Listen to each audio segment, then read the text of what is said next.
By golly, the Colts have done it again. They have stomped out the Tennessee Titans.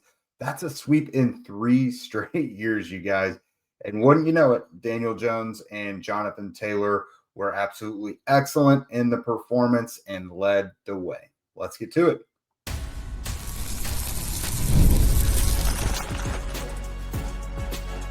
You are Locked On Colts, your daily Indianapolis Colts podcast. Part of the Locked On Podcast Network, your team every day. All right. Thanks for tuning in, making us your first listen of the day. This is your daily podcast covering your Indianapolis Colts, part of the Locked On Podcast Network, your team every day. And today's show is brought to you by Gametime. Download the Gametime app, create an account, and use code LOCKEDONNFL for $20 off of your first purchase. What is up, beautiful people? This is Jake Arthur of Roundtable Sports. I'm your credentialed boots on the ground, as Zach likes to say, for the site, bringing you guys all the news and notes and all the happenings from the Colts facility, from the stadium, the locker room, what have you. And of course, we are on the heels of another Colts win. They win 38-14 over the Tennessee Titans on Sunday. Again, yet another beatdown after they beat them 41-20 back in week 3.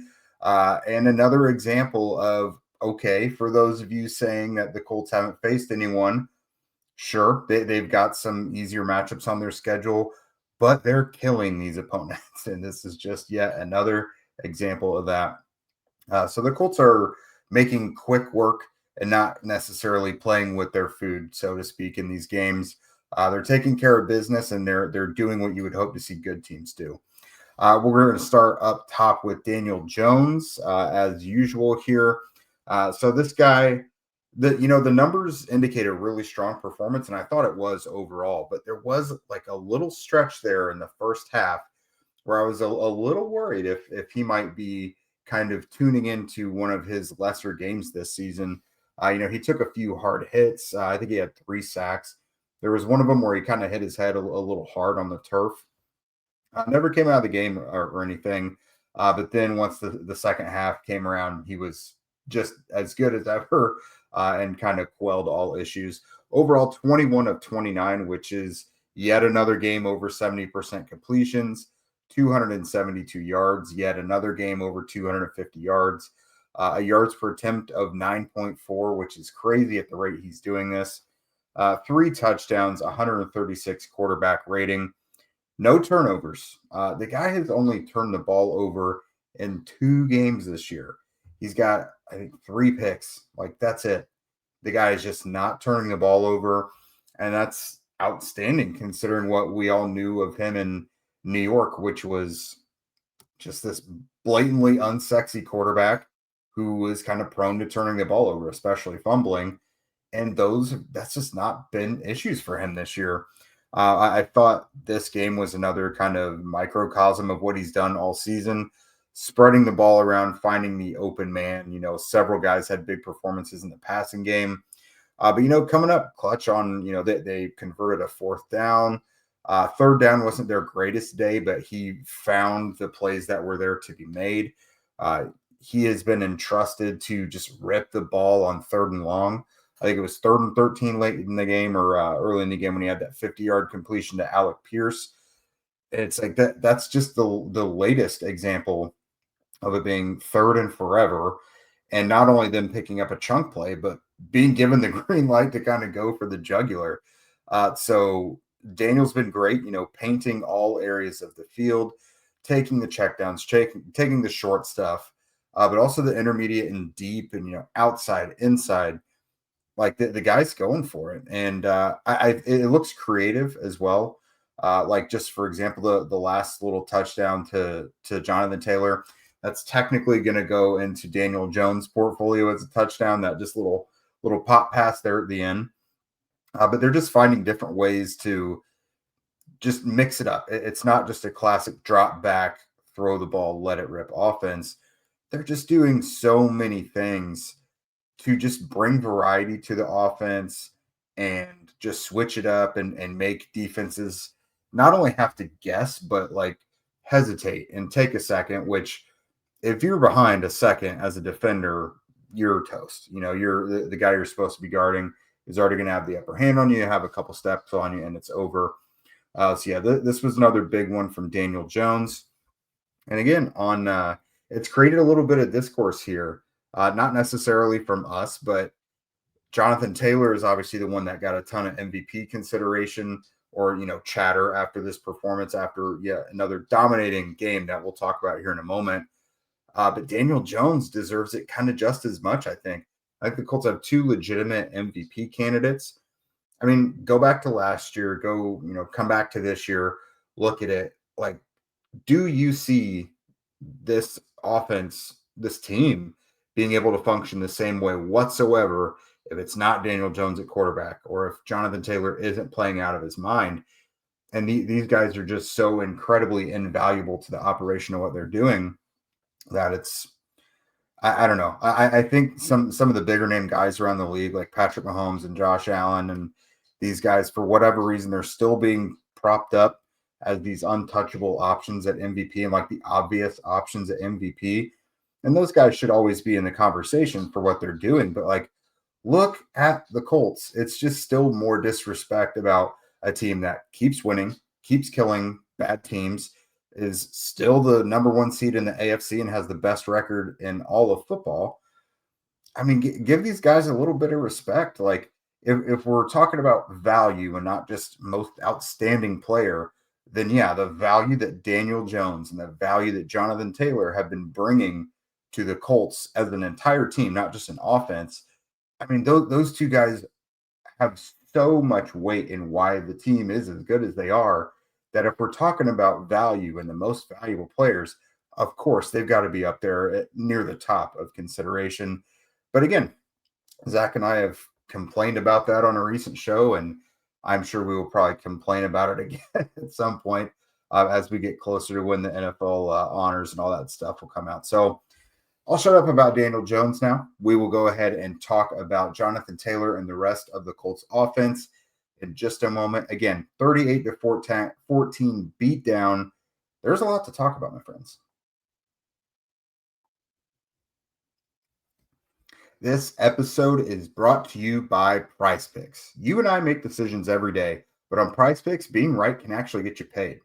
Don't miss any of the excitement of the sports season, whether you're following the NFL, NBA, or both. There's no better time to jump in on the action. If you haven't tried it yet, PrizePicks is the simplest way to play.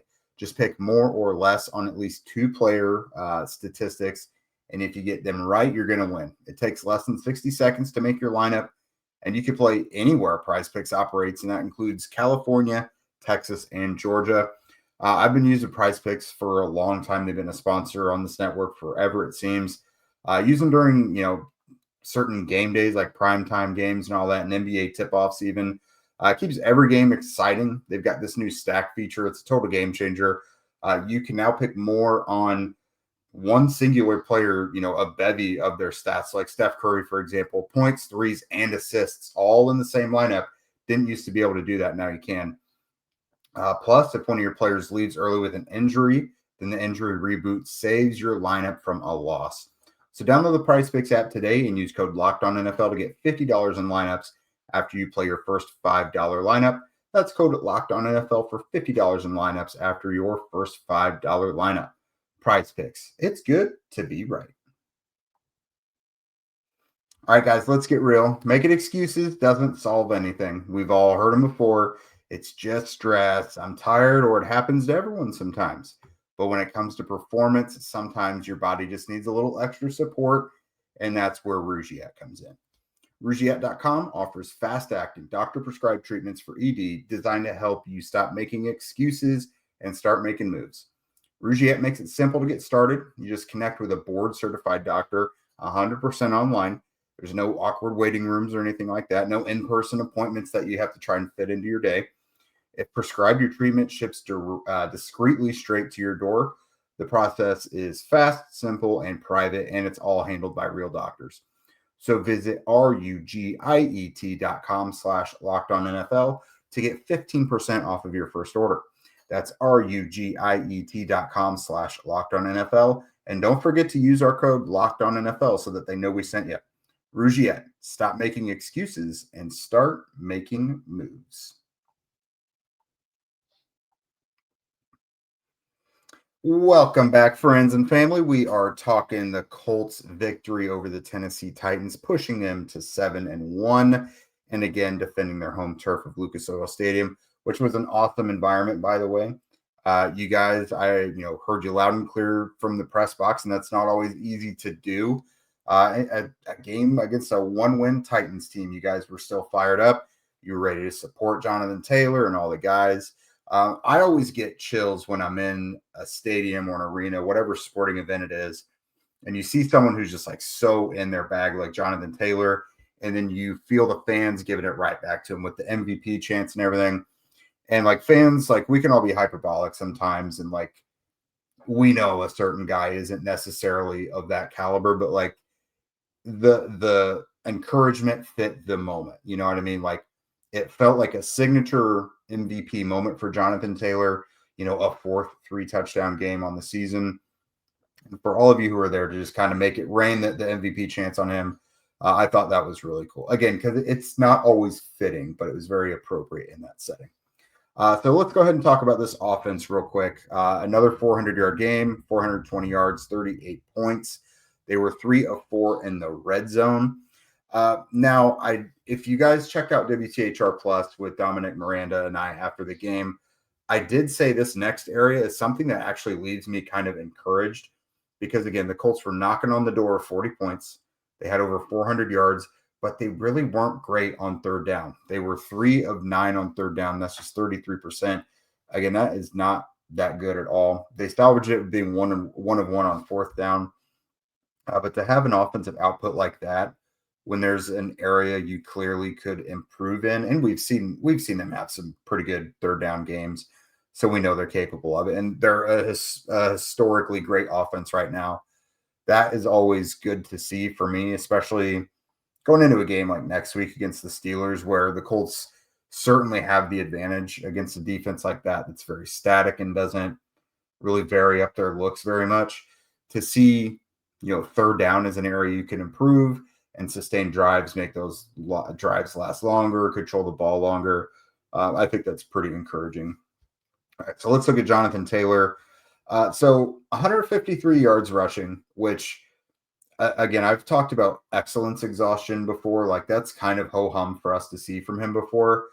But the most gaudy part of that is it was on 12 carries. Now, so he had an 80-yard touchdown, which of course adds a ton to it. But even still, that's 11 carries for 73 yards. Like the guy is out of his mind right now. 2 rushing touchdowns. He had one in the first quarter, had that 80-yarder to open up the third quarter, and then had that little pop pass in the fourth quarter to add his third of the game. A couple receptions for 21 yards. Again, 3 total touchdowns. Last one counting as a reception. Again, that is 4 games this year of 3 touchdowns, which there's only like 5 or 6 guys in NFL history who have done that. Every new week, it's like I pour through the statistics and like record book stuff that gets sent to us every week. Not only is Jonathan just like carving through the Colts franchise record books against guys like Hall of Famers like Lenny Moore, Edgerrin James, Marshall Faulk, Eric Dickerson. Like he's been flirting with NFL history lately. Like he's joining like elite groups of guys, like Jim Brown, LaDainian Tomlinson, Adrian Peterson. There was one, like he was the first guy since Jamal Charles, I think, to have a 4-game stretch where he had like 500 yards from scrimmage and 10 touchdowns. So he's just playing unbelievable football right now. And again, we can't take for granted what we're seeing. And I don't think it's, again, I don't think it's overreacting to say that we might be seeing the best football a Colts running back has ever played. Now, I know Marshall Faulk went on to like the greatest show on turf with the Rams and everything. Eric Dickerson had a Hall of Fame career mostly elsewhere other than the Colts. They played excellent football at places in their careers. But as far as with the Colts goes, like Edgerrin James had some absolutely unbelievable times here in Indy. Jonathan Taylor now has 2 incredible seasons that he's had out of 6. I mean, he's had some other productive ones, but this and 2021 are obviously very comparable. Like him and Edgerrin James, like, take your pick. I can't tell you who's having the most incredible running back moment in Colts franchise history right now, because it's it's it's hard to describe. Number one, for me, I said this last night, it kind of reminds me of the run LaDainian Tomlinson was on when he was with the Chargers and he had like 30 touchdowns that year and broke the NFL record. I feel like that's what I'm watching. Like, Jonathan is on pace for like 2,200 yards from scrimmage, and I think it's like 28.7 or 29 touchdowns or something. Like, he's on an otherworldly clip right now. So don't take for granted what you're seeing. He's not going to be around forever. And then don't forget what it looked like when the Colts couldn't find a running back forever. And it was the ghost of Frank Gore, who was their first one to like break 1,000 yards in X amount of years. Like, after Joseph Adai, it took a while for the Colts to find a running back again. So enjoy this while we've got it here in Indy, because it might be decades until we see running back play like this again. All right. So outside of Jonathan, the pass catchers I thought were really, really good. Oddly enough, even though this offense is insane and they're on a historic pace when it comes to scoring, they have not had a 100-yard receiver yet, which is just an insane stat to me. They've had a couple guys get close. Like, Pittman just had 8 for 95 yards and a touchdown on Sunday. A.D. Mitchell had over 90 yards. Tyler Warren's gotten kind of close a couple times, but still no 100-yard receiver. And that just goes to show you the way that Daniel Jones is spreading the ball around is really impressive. So again, Pitt, 8 catches, 95 yards, and his 6th touchdown of the year. That already ties a career high that he set back in 2021 when Carson Wentz was just force-feeding him the ball each week. So Pitt, maybe as soon as next week, is going to have a new single-season career high in touchdown reception. So already a really effective, efficient year for him, I think. He made a few really nice plays. He had that play over the middle where he bobbled the ball, and the ball somehow traveled with him in the air as he ran under it and caught it again.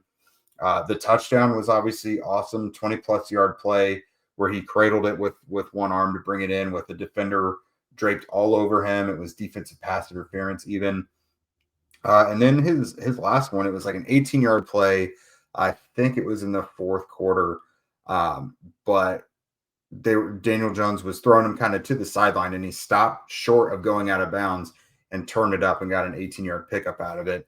That drive in general, I thought, was just outstanding for the receivers. Alec Pierce had the 50-yard play on that drive as well. That was on, again, 3rd and 13. Not the first time that it's been like 3rd and 12 plus, and they've dialed up a bomb to Alec Pierce. That is just, if you're a defense, just know if the Colts are in their own territory, deep in their own territory, and it's 3rd and more than 10, it's probably going to Alec Pierce, and you're probably going to lose on that rep. Pierce had two catches for 69 yards. Tyler Warren had another big day, 4 catches, 53 yards. Pretty effective performance for him. Honestly, could have had more. I think there was a couple plays where he kind of slipped up or lost his footing a little bit. Just kind of awkward ends to the plays that, I thought there was some extra yards out there for him to get. But I'm not going to complain about what he brings to the table one bit. Josh Downs, he came back from his concussion that he missed last week, and he has now a touchdown in 2 consecutive games. He had 3 catches for 39 yards. Of course, he's always finding the first downs, always getting in the end zone, doing something, making the most out of pretty much each reception that he gets. Always an incredibly invaluable piece to the offense. And then the offensive line. I mean, what else can we say about them? It's like week after week, they are just completely dominating and misplacing defensive linemen. You almost like feel bad for these linemen who start at one spot and then they end up on the ground 10, 15 yards behind where they began. Tanner Bortolini played out of his mind in this one. He was just absolutely excellent. I saw a lot of good stuff from Quentin Nelson as well, obviously, Bernard Ryman. So the offensive line just working so good. And as an extension of them, the tight ends, Mo Alley Cox, Tyler Warren, you see a lot of good stuff from Pierce, Doolin, Pittman, even Josh Downs as blockers as well. And I think it helps all these guys want to block even better now that they see what Jonathan Taylor is doing. It's like, if I just do my part and put a little extra effort into this, Jonathan could take this 80 yards. And so everything is working so well in concert right now that it's really hard to complain about anything whatsoever on the offense. And I don't want to complain about the defense either. That's obviously the area where there's more room for improvement. But we're going to go ahead and talk about that defense here in just a moment. All right, guys, the NFL regular season is already about halfway through. And honestly, there's nothing better than being in the stadium surrounded by fans cheering on your team. But let's be real, getting tickets, just that whole process can be a hassle. Between queues, login screens, prices jumping at checkout, it's just frustrating. It makes it hard to be excited about even getting into the whole process. That's why I use Gametime. It's the app that gives the advantage back to the fans. Gametime is fast, easy, and it's backed by the Gametime guarantee. And that means that you'll always get 100% authentic tickets delivered on time and at the best price. Plus, all fees are included. So the price that you see initially when you see what your ticket is going to be, that's what you actually pay by the time the transaction's done. I pulled up Gametime recently, just a couple taps. I saw amazing deals talking about your favorite NFL games for as low as $100. I think you guys trying to all get out there to Acrisure Stadium, formerly Heinz Field in Pittsburgh next week would be excellent. Maybe, break up a few of those terrible towels and put some blue and white in the stadiums. That might be a little nice touch for the Colts.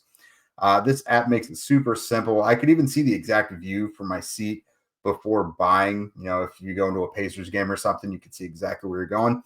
I love the zone deals too. That means you pick the section, Gametime picks the seats, and then you save big. So download the Gametime app, create an account, and use code LOCKEDON NFL for $20 off of your first purchase. Terms apply. Again, that's promo code LOCKEDON NFL for $20 off. Swipe, tap, ticket, go. Download Gametime today. All right, guys, and obviously the NBA is back. The Pacers aren't getting off to the best start possible. Injuries are not awesome. Indiana basketball teams have not had the best go of it when it comes to injuries. But you know what? They're going to turn this thing around a little bit, make it a little more enticing to come back. And when you do, there's no better place to get in on the action than FanDuel, the official sports betting partner of the NBA. Even if you miss the start of a game or you want to ride the hot hand, FanDuel has live bets on everything from who's going to score next to the fourth quarter comebacks. Plus, you can even combine your live bets into a same-game parlay for a shot at a bigger payout. It keeps every game exciting, especially when your team is making that late push or your team is just hard to watch at the moment because they're very banged up. You can throw some dollars somewhere else and kind of sweeten the pot a little bit. Right now, FanDuel is giving new customers $300 in bonus bets when your first $5 bet wins. So head to FanDuel.com to sign up and play your game with FanDuel, the official sports betting partner of the NBA. All right, welcome back, everydayers. We are talking about the Colts' 38-14 win over the Tennessee Titans. It pushes them to 7-1. They have a stranglehold atop the NFL standings. It's a good one. They're going into Pittsburgh next week against the Steelers, which the Steelers are coming off a tough loss, but that's still a potential playoff preview. Pittsburgh has been near the top of the AFC standings for most of the season. So things are really getting interesting for the Colts. You obviously got Pittsburgh, Germany, the bye week, and then you're at Arrowhead. So things are about to really pick up for the Colts. In this game, you really just wanted to see them show up and not give Tennessee much life. Now, when you're playing with the cards you're dealt in the secondary that you are, like the Colts have, you're going to kind of give up some stuff. You're going to be playing more zone defense. So you kind of hope that the pass rush will get there a little more, maybe throw a couple extra, pass rushers in there, get some blitzes going. And I thought largely the Colts did a good job. They gave up just 14 points, a touchdown at the beginning, a touchdown at the end, 341 total yards. That's good. You want to keep opponents under 350, really. And like Zach has kind of said recently, you got to kind of just deal with what the defense is going to be. It's about to really transform into kind of like a true bend but don't break thing. And the bending is the giving up the yards, but the not breaking is getting stops, forcing turnovers, things of that nature, not giving up a ton of points. And that's what the Colts have been able to kind of do effectively. I made a comment in the fourth quarter on Twitter. I was like, the Colts defense has forced a turnover in every game this year so far, but they haven't yet. And right now might be a good time to do it. And then here comes the Titans on a drive, and I'm watching them from the press box, and it's 3rd and forever. Like, I think they're at the Colts 16-yard line, and they got to throw to the end zone. Like, and I said, you can ask James Boyd up in the press box. I said, here comes the interception. Sure enough, Cam Ward right into the end zone. Chris Lamons makes the Colts, keeps the Colts streak alive, a turnover in every game this year. I thought the pass rush generally was fine. Definitely, again, it could be better, like we keep saying. I thought it was a good display by the interior of the Colts defensive line. Defensive tackles, DeForest Buckner, Adetomiwa Adebawore, and Neville Gallimore all had sacks individually. Kenny Moore and Laiatu Latu split one. There were 7 hits on Cam Ward. But the only extra one from a defensive end outside of all those that we didn't already mention was JT Tuimoloau got one as well. Now, to the Colts' credit, Tyquan Lewis and Samson Ebukam were both out of this game. So they were down their 3rd and 4th defensive ends. That is understandable. You're just going to be lacking a little bit of juice there, obviously. So, again, they got some good stuff going from the interior. Great. Not quite as much on the outside. What can you do? So just kind of got to hope like a Tyquan Lewis returns soon. Samson Ebukam, he's week to week. So you might be dealing with a couple more weeks before he's back. But it is what it is. Pittsburgh's line isn't the greatest thing in the world. I think the Colts could get after Aaron Rodgers a little bit. Obviously, Rodgers not as fleet of foot as he used to be. Let's see. I thought individually, Jermaine Pratt and Kwity Paye were pretty good defending the outside run. For whatever, like when Tennessee did try to establish the run, it felt like they were trying to do it to the outside off the tackles and everything, or even like on stretch plays, and it just was not working. Like that's where the Colts linebackers are going to be best defending the run, and Jermaine Pratt was right there. Saw Zaire Franklin make a couple plays there. Again, Kwity Paye, I thought, did a really nice job as well. I think there was like a jet sweep or an end around or something where Laiatu Latu got a great angle on the ball carrier and just kind of forced him out of bounds. So the Colts did a good job at defending those, kind of outside run plays that Tennessee was just not able to establish whatsoever. I thought Cam Bynum made a really important play to break up a pass, blew up Elik Iomanor, who seems like he's probably going to be a guy throughout his career that might be a thorn in the Colts side with Cam Ward, but Cam Bynum hit him pretty hard and jarred that ball loose and forced an incompletion. Grover Stewart, as always, there to plug up the middle, not allow anything. I think I even saw him like pick a guy up at one point and just move him out of the way. Grover is like one of the goofiest football players you could see, but like it's legal and he does it very well. He's just hilarious to watch. And then Buddy Johnson, the revolving door at linebacker to the side of Zaire Franklin continues. Saw Buddy Johnson get a little bit of run there in the red zone. He made a nice run stuff defending the Colts end zone on a play, I think, later in the game. So that was important to see. I still don't think the Colts really have any linebackers that are going to excel much in coverage, but they do have some guys that can kind of seek and destroy a little bit when you've got those longer developing run plays.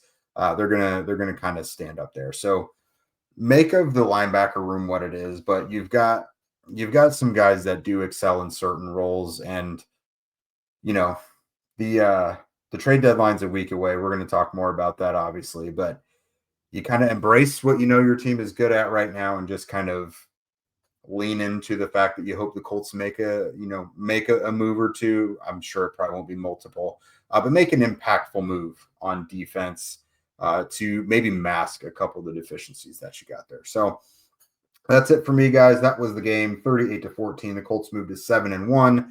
continue their stranglehold atop the AFC and the NFL standings. You just got to hope that some of these other teams up near the top start to lose a couple games soon, so the Colts can get a little bit of nice distance, and eventually, believe it or not, I can't believe we're saying it at this point, maybe even the number 1 seed in the AFC playoffs and a first-round bye. Seems wild to say, but I mean, they're on track for it right now, guys. But all right, thanks for listening to me yap today and making Locked On Colts your first listen here. Now, if you wouldn't mind, go check out the Locked On NFL podcast twice a day. Tyler, the Madman Roland, is going to give you a shot of espresso to start your football day, while Tony Wiggins takes you inside the barbershop for the smoothest breakdowns to end your day. Find Locked On NFL on YouTube or wherever you listen to podcasts. And if you guys want to become a Locked On Colts insider and chat with us directly, get your questions answered, get the inside scoop from the stadium, from the facility, then follow the link in our show notes for that. If you don't already, follow at Locked On Colts, at Jake Arthur NFL, and at ZachX2 on Twitter. We're also on TikTok and Instagram as well. Also, please subscribe on YouTube and wherever you listen to podcasts. And those 5-star ratings and reviews, those help immensely. It helps kind of shoot us up the charts and get more eyes and ears on us. It's very, very helpful. And with that, you guys have a great day, and we're going to see you tomorrow.